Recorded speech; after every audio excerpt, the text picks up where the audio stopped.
The outsider. Commander Ethan Drake stared at the transfer orders in his hands, reading them for the fourth time. The subtle vibration of the space station hummed through the metal floor beneath his boots, but he barely noticed it anymore after 3 years stationed on Arcturus Prime. "This has to be some kind of mistake," he finally said, looking up at Admiral Vega, whose 6 eyes blinked in rapid succession, a sign of amusement among the Arthosian species. "No mistake, Commander Drake. You've been specifically requested for this assignment." The Admiral's voice carried the distinctive harmonic undertone common to her species. Ethan placed the data pad on the obsidian desk between them. "With all due respect, Admiral, humans have never been given command of specialized strike teams before, especially not the Celestial Maidens." The name itself carried weight throughout the Galactic Alliance. An elite special operations unit comprised entirely of female aliens from different species, each with extraordinary combat abilities. They had the highest success rate of any team in the Alliance's history. Admiral Vega leaned forward, her exoskeleton gleaming under the office lights. "Perhaps because your tactical simulations have consistently outperformed every other officer in this sector. Or perhaps because your unconventional approach during the Corvin incursion saved thousands of lives when standard protocols would have failed." She waved a segmented limb dismissively. "The why is not your concern, Commander. Your orders are to report to Docking Bay 12 at 600 tomorrow. The Artemis awaits." The Artemis, the most advanced stealth vessel in the Alliance fleet, home to the Celestial Maidens. Ethan felt a knot forming in his stomach. "What about Captain T-Lara? I was under the impression she commanded the Maidens." "Captain T-Lara has been reassigned." Something in the Admiral's tone suggested there was more to the story, but Ethan knew better than to press the issue. "Yes, Admiral." He stood and gave a crisp salute. "I'll be ready at 600. Humans had only joined the Galactic Alliance 20 years ago, and despite proving their worth repeatedly, they were still viewed with a mixture of curiosity and condescension by many of the older species. Commanding the Maidens wasn't just unusual, it was unprecedented. As Ethan packed his sparse belongings in his quarters, his comm unit chimed. The face of his old friend Dr. Marcus Chen appeared on the screen. "So the rumors are true," Marcus said without preamble. "You're taking command of the Maidens. News travels fast." Ethan continued packing. "What have you heard?" Marcus leaned closer to the screen. "Nothing good. Word is that Captain T-Lara didn't just get reassigned. She disappeared after filing some kind of report with High Command. No one knows what was in it." Ethan paused. "That's concerning." "There's more. The Maiden's last 3 missions have been classified beyond my clearance level, which is unusual given my position in intelligence." "You think I'm being set up?" Marcus shrugged. "I think there's more going on than a simple command transfer. Watch your back, Ethan." After disconnecting, Ethan spent a restless night reviewing everything he could access about the Celestial Maidens. The official files were impressive, but revealed little beyond mission success rates and basic personnel information. The team consisted of 5 members, each from a different species renowned for specific combat capabilities. What the files didn't explain was why a human male would be selected to lead them, especially when humans lacked the natural abilities that made the other species so formidable in combat. At exactly 600, Ethan arrived at Docking Bay 12, dressed in the navy blue uniform of Alliance Command, his commander's insignia gleaming on his collar. The Artemis loomed before him, sleek, black, and predatory, like a panther poised to strike. As he approached the boarding ramp, a figure emerged from the shadows. She moved with liquid grace, her blue-tinted skin decorated with bioluminescent patterns that pulsed with her heartbeat. Onyxian, a species known for their unparalleled stealth capabilities. "Commander Drake," she said, her voice melodic yet cold. "I am Lieutenant Sarah, Tactical Officer of the Celestial Maidens." Ethan nodded, keeping his expression neutral despite the open hostility in her stance. "Lieutenant, permission to come aboard." "Granted." She turned without waiting, clearly expecting him to follow. The interior of the Artemis was a marvel of engineering, every surface designed for maximum efficiency. Sarah led him to the command center, where 4 other figures waited. The tension in the room was palpable. "Your new commanding officer," Sarah announced, her tone making it clear what she thought of the arrangement. Ethan surveyed the team before him. Beside a holographic display stood a tall, willowy alien with silver skin that seemed to reflect light in impossible ways. At the weapons station sat a muscular figure with deep crimson scales and eyes that seemed to burn with an inner fire.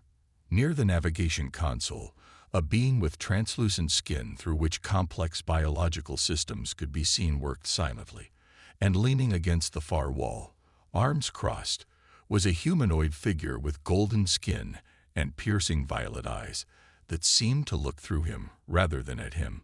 "I'm Commander Ethan Drake," he said, keeping his voice steady and authoritative. "I understand this arrangement is unusual, but I assure you I'm here to lead, not disrupt." The silver-skinned alien stepped forward. "Zara, Science Officer, your heart rate is elevated, but your cortisol levels suggest controlled stress." Interesting. Her voice had an ethereal quality, like wind through crystal. The crimson-scaled figure snorted. "Krell, I handle weapons and things that need destroying." She flexed her arm, and Ethan watched in fascination as her scales shifted, hardening into what appeared to be natural armor. "Ixora," said the alien with translucent skin from the navigation station, "pilot and spatial dynamics specialist." Inside her body, Ethan could see what looked like multiple hearts beating in perfect synchronization. The golden-skinned woman remained where she was, eyes fixed on Ethan. "Commander Lyra, second in command." Previously. The emphasis on the last word was unmistakable. Sarah moved to stand beside Lyra, creating a united front. "Let's be clear, human. We don't need you. We don't want you. But orders are orders, and we follow them. For now." Ethan met her gaze without flinching. "I've reviewed your mission files. Impressive work on Viridian AX and the Europa Station extraction. Your team operates with exceptional precision." "He's read our files," Krell laughed, a sound like grinding stones. "How thorough of him." "Mission briefing in 10 minutes," Ethan continued, ignoring the jab. "We have a reconnaissance operation on Nix-3, observing suspected weapons trafficking. No engagement unless absolutely necessary. We know how to do our jobs," Lyra said, stepping forward. Her height matched Ethan's, allowing her to look him directly in the eye. "The question is, do you know yours?" Ethan held her gaze. "I guess we'll find out, Commander." The tension didn't dissipate during the mission briefing. If anything, it intensified as Ethan laid out his approach. Standard procedure for the maidens would be to split into 2 teams, Sarah pointed out, her bioluminescent patterns flashing in what Ethan had begun to recognize as irritation. "One for surveillance, one for infiltration." "And that works when you're dealing with standard smugglers," Ethan replied. "But the intel suggests we're looking at prototype weapons with potential military applications. We stay together until we know what we're dealing with." "With respect, Commander," Lyra interjected, her tone suggesting there was little respect involved. "Dispersed infiltration has been our operational standard for 3 years. We've never failed a mission." "Then this will be a new experience for all of us," Ethan replied calmly. "Ixora, set course for Nix-3. Stealth approach, minimum burn. Zara, I want continuous scans of the target area before we land." As the team dispersed to prepare, Lyra remained, studying Ethan with those unsettling violet eyes. "Captain Tilara was a fine officer," she said quietly. "She disappeared 12 days ago after submitting a report to High Command. No explanation, no farewell." "I'm not here to replace her," Ethan said, "only to complete the mission." "An interesting choice of words, Commander. What exactly is our mission? Because I suspect what's in the briefing isn't the whole story." Before Ethan could respond, the ship's alert system activated. "Commander to the bridge. Unidentified vessel on intercept course." Their first crisis together was already unfolding, and Ethan hadn't even had time to unpack his bag. As he hurried to the bridge, Lyra kept pace beside him. "Whatever game High Command is playing," she said quietly, "remember that my team's lives are not pieces on a board." "On that," Ethan replied as they reached the bridge, "we are in complete agreement." The main view screen showed a sleek vessel rapidly approaching, its design unlike anything in the Alliance registry. "Unknown configuration," Zara reported from her station. "No match in our database." "They're charging weapons," Krell announced, her scales shifting to combat mode, the crimson deepening to blood red. "Evasive pattern Delta," Ethan ordered without hesitation. "Sarah, tactical analysis. Ixera, find us cover in the asteroid field at coordinates 227 Mark IV. The team responded instantly, their movements fluid despite their earlier hostility. The Artemis banked sharply, its advanced engines allowing maneuvers impossible for most vessels. "They're still on us," Sarah reported, her fingers dancing across her console. "Targeting systems locked." "Raise shields," Ethan commanded. "Krell, defensive protocols only. I want to know who they are before we start a fight." The crimson alien looked disappointed but complied, her natural weapons reconfiguring to defensive mode. "Incoming transmission," Zara announced. "On screen," Ethan ordered. The image of a humanoid figure appeared, features obscured by a mask that revealed only cold, calculating eyes. "Artemis," the distorted voice said. "Your presence violates territorial boundaries. Withdraw immediately." Ethan stepped forward. "This is Commander Drake of the Galactic Alliance. We're on a sanctioned reconnaissance mission in neutral space. Identify yourself." The figure seemed to study him, head tilting slightly. A human commands the maidens now. Interesting. The cold eyes shifted, looking past Ethan. "Commander Lyra, your new leadership is unexpected." Lyra moved to stand beside Ethan, her expression revealing nothing.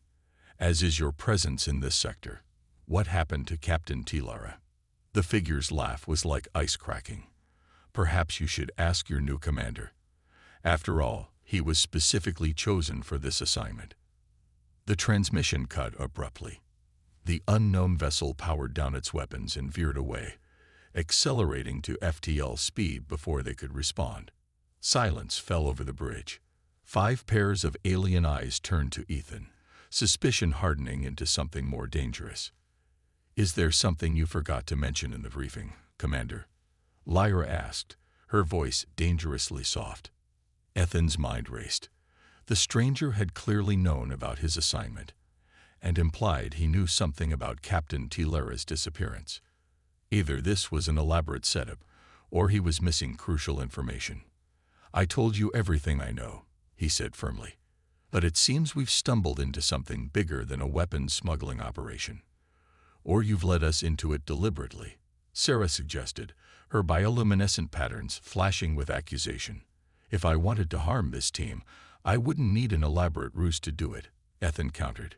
"We have a mission to complete, and now we have questions that need answers. The two might be connected.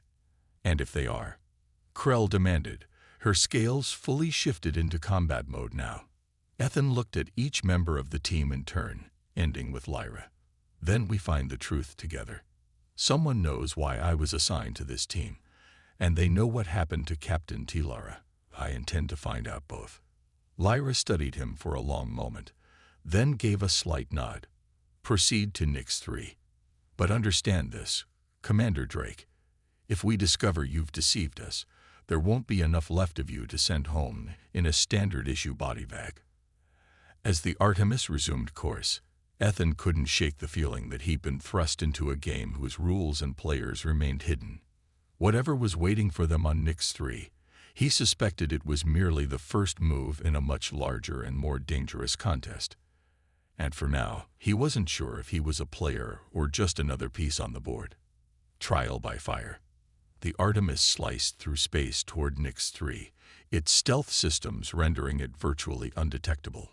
On the bridge, tension hung in the air like an invisible fog. Ethan studied the tactical display, aware of Lyra watching him from her station. Their encounter with the mysterious vessel had only deepened the team's suspicions. Approaching Nix 3, Ixora announced, her translucent fingers dancing across the navigation controls. Inside her body, Ethan could see unusual organs pulsing with energy, biological navigational systems that allowed her species to sense spatial distortions with incredible precision. Initiating stealth approach, Ethan ordered. Zara, what are we looking at? The silver-skinned science officer manipulated the holographic display.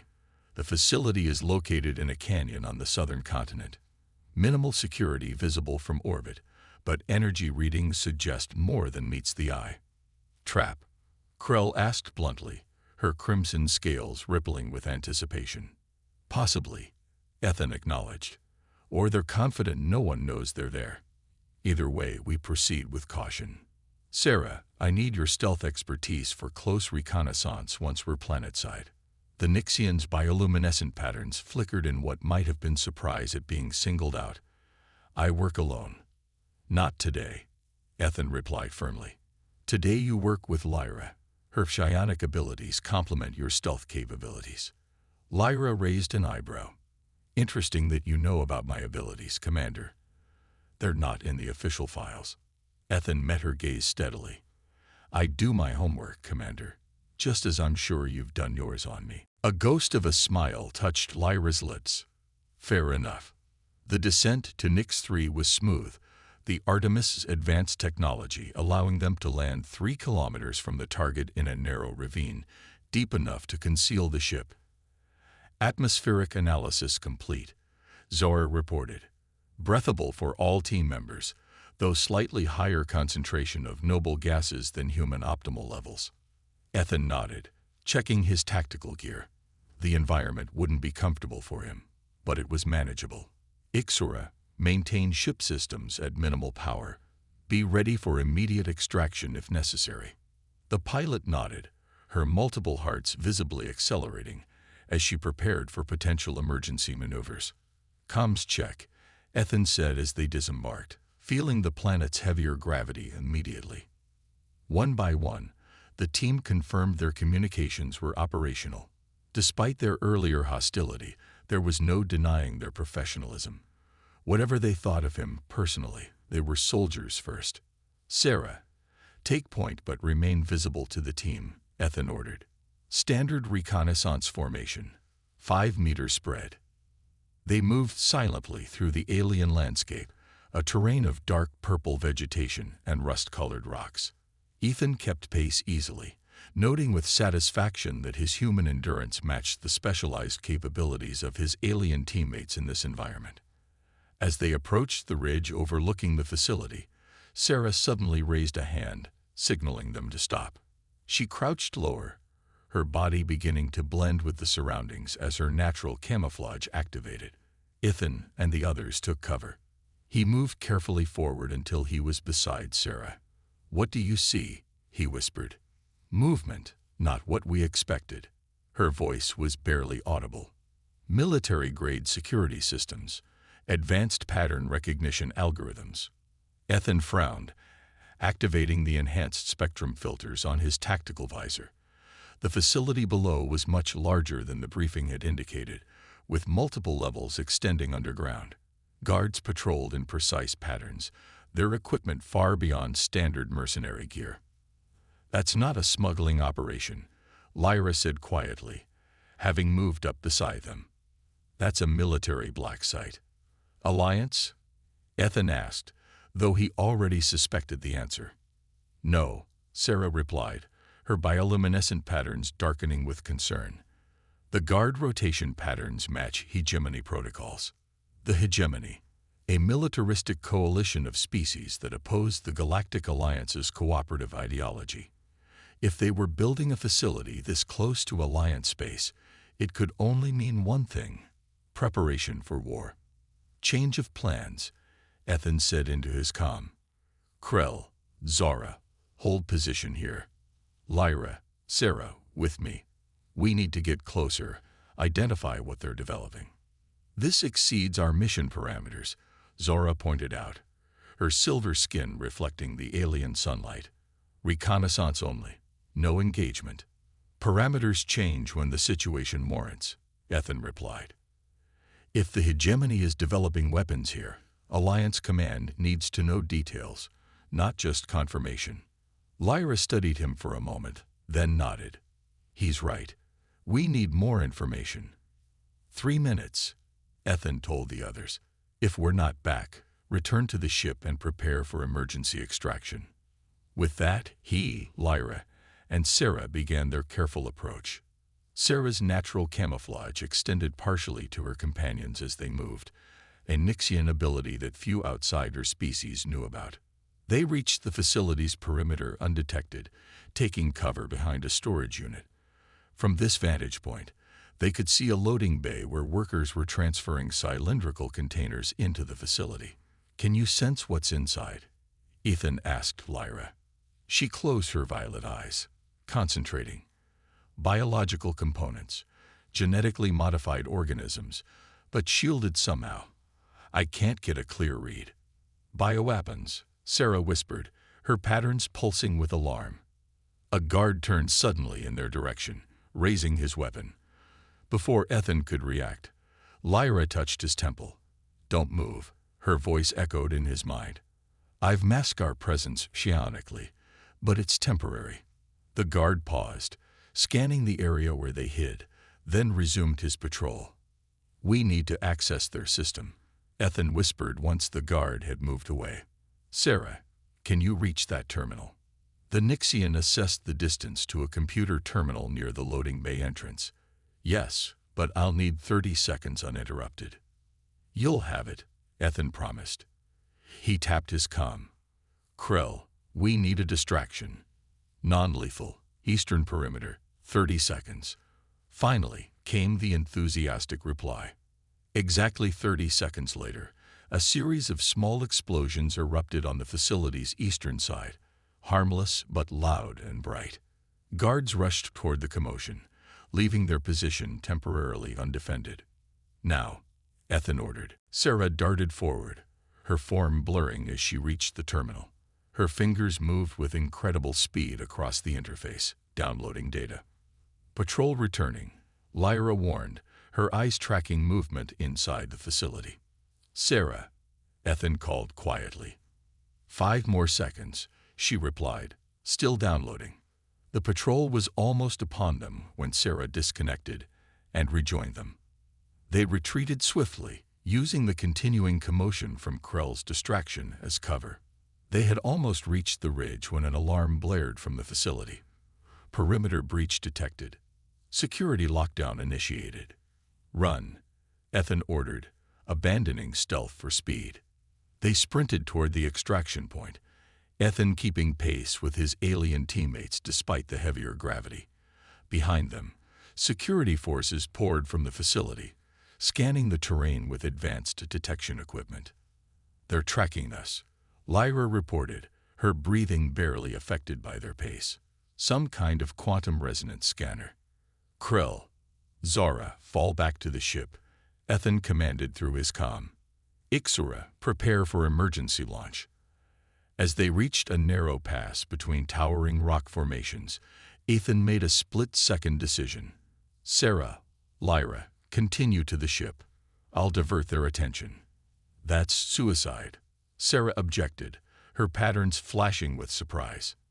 It's tactics, Ethan corrected. They're tracking our quantum signatures. Mine is distinctly human. It'll draw their attention. Go. Before they could argue further, he broke away, heading toward a different ravine.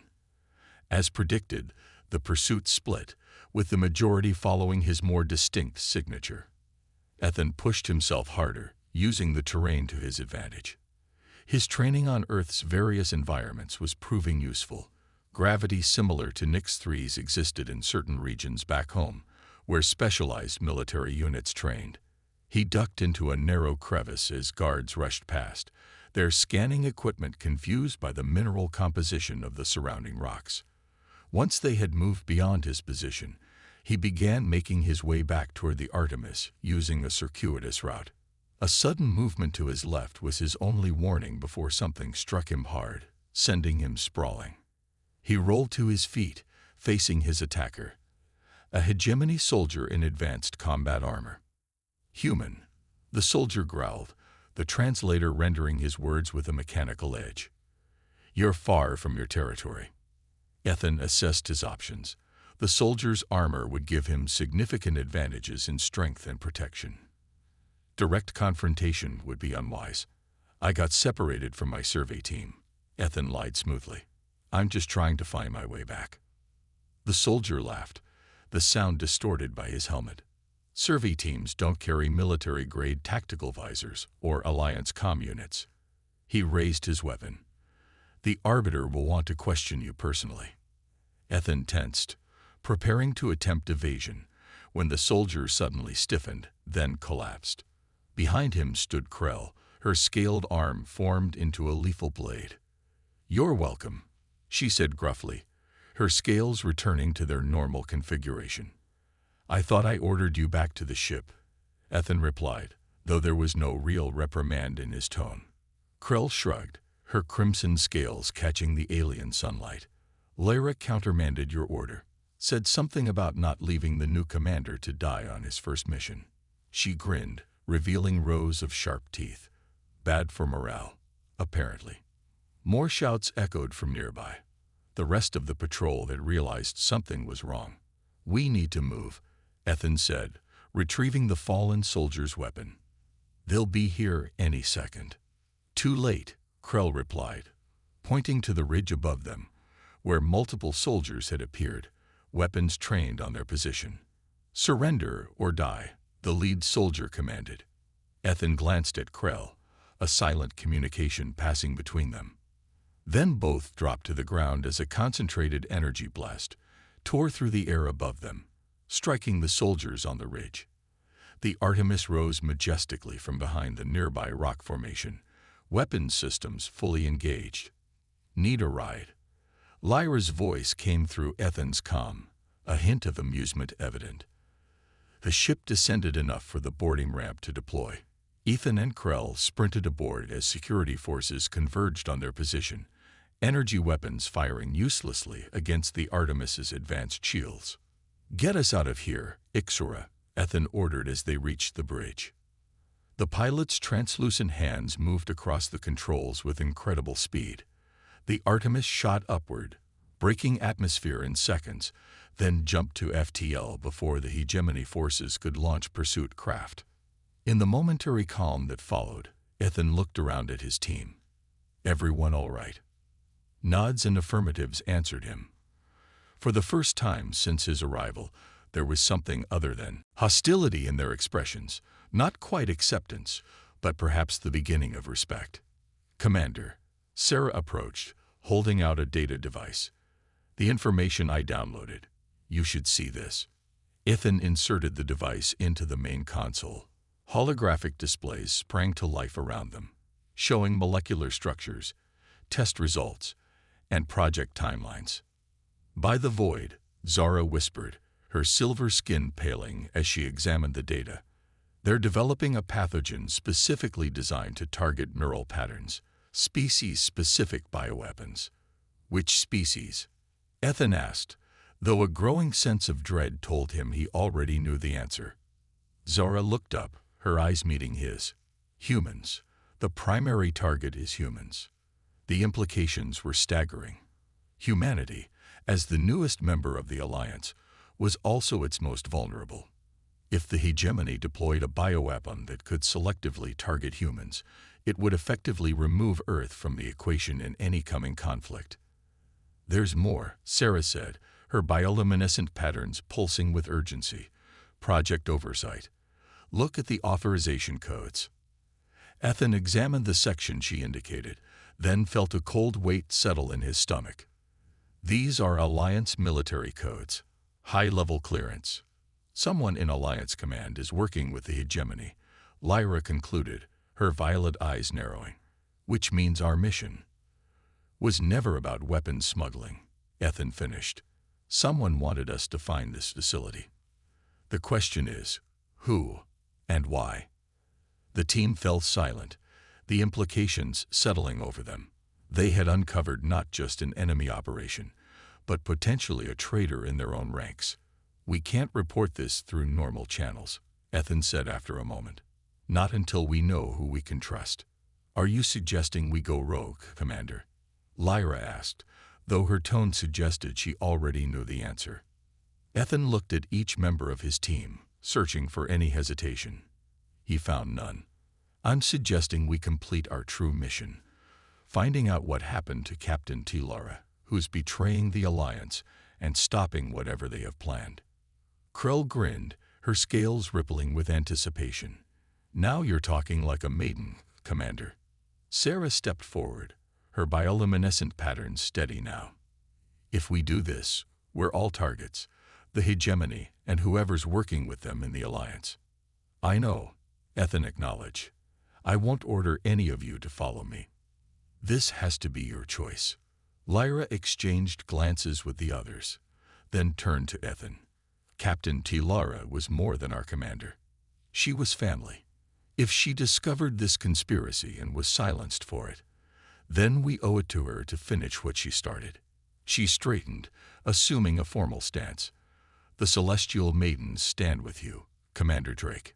For the first time since receiving his transfer orders, Ethan felt something like certainty.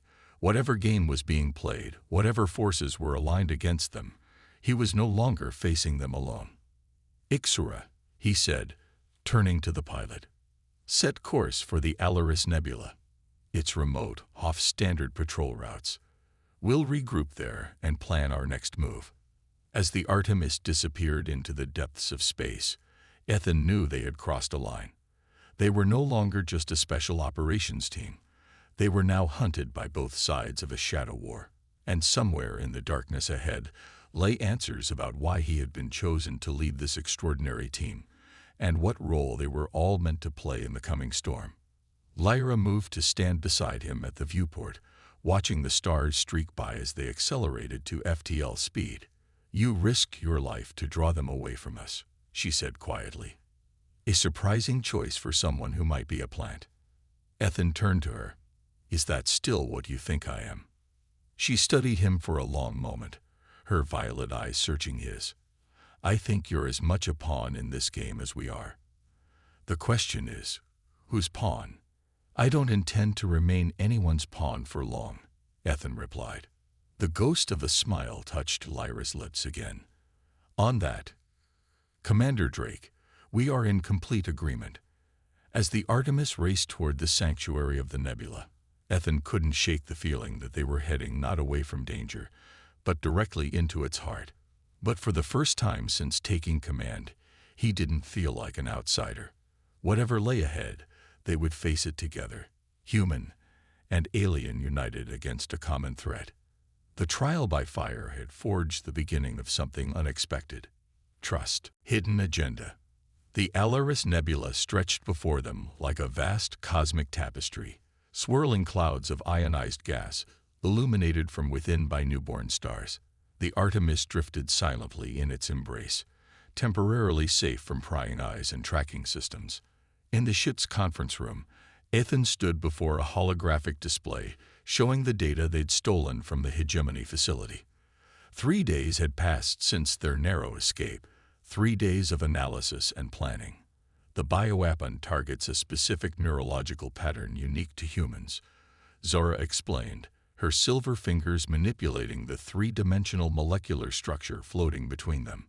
It's designed to be airborne, with an incubation period of approximately 72 hours before symptoms manifest. "And the symptoms?" Ethan asked, though he suspected he already knew the answer. "Neural degradation, beginning with the autonomic nervous system and progressing to higher brain functions," Zara replied clinically. "Death would occur within 5 to 7 days of exposure. No treatment protocol exists." A heavy silence fell over the room. The implications were clear. This weapon could wipe out humanity, while leaving other Alliance species unaffected. "What about Captain Tilara's disappearance?" Ethan asked, turning to Sarah, who had been attempting to trace their former commander's movements. The Nixian's bioluminescent patterns pulsed slowly, a sign of frustration. Her last official communication was the report submitted to Alliance Command 12 days ago. After that, her personal shuttle left Arcturus Station, bound for the Verge outpost. It never arrived. And the report? Classified beyond our access, Sarah admitted. But I did find something interesting. Before submitting her report, Lara accessed files related to Project Prometheus. Never heard of it. Krell growled from her position by the door, her crimson scales darkened with aggravation. Few have, Lyra said, speaking for the first time since the meeting began.